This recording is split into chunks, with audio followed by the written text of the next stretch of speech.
Hello mga boss amo, good day. Maglinis muna tayo ng aircon dito sa Saudi Arabia. Ito nga pala yung aircon namin dito sa shop. Split type ito.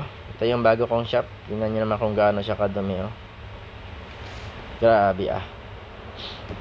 Alikabok yan, sunstorm. Tapos pag binuhay mo nagtutubig yung aircon, ganyan ang itsura sa katagalan na hindi nalilinisan. Yan.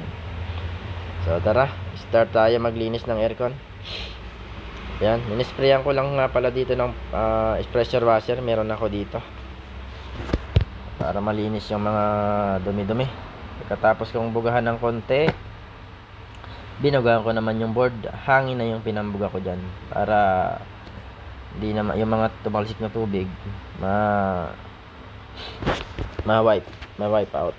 Pagkatapos sinunod ko na yung drainage ng aircon. So nakasalpak lang yan dyan, silip-silip, salpak, tapos lock lang yan dyan.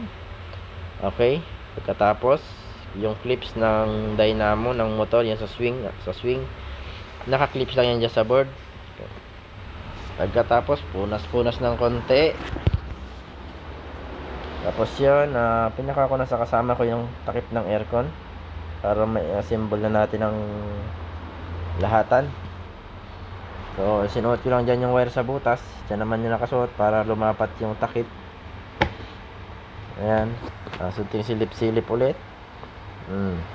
Yan na pukpok ng konti para lumapat yung mga clips, mga lock nya, mag-lock.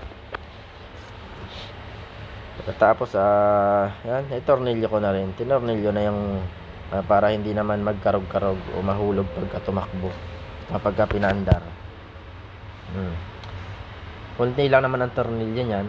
So, kabit na lang natin. Pagkatapos, isasunod ko na yung thermostat sensor. Then, yung sensor din ng remote. Ganyan. Tapos, yung cover nya para naman di pasukan ng alikabok yung board nya. Then, punas-punas ulit. Pagkatapos yan, ikabit na natin yung filter. Filter yan para yung mga alikabok hindi pumasok ng direkta doon sa loob ng mga pins o ng aircon. Ayan, ganyan na. Tingnan natin after nating malinisan. Ayan na yung aircon natin. Aircon namin dito sa shop. Malinis na. Para na siyang bago. Pero yung pader, huwag nyo nang intindihin. Sadyang ganyan yan. Pipinturahan pa yan sa susunod. Thank you for watching. Bye bye.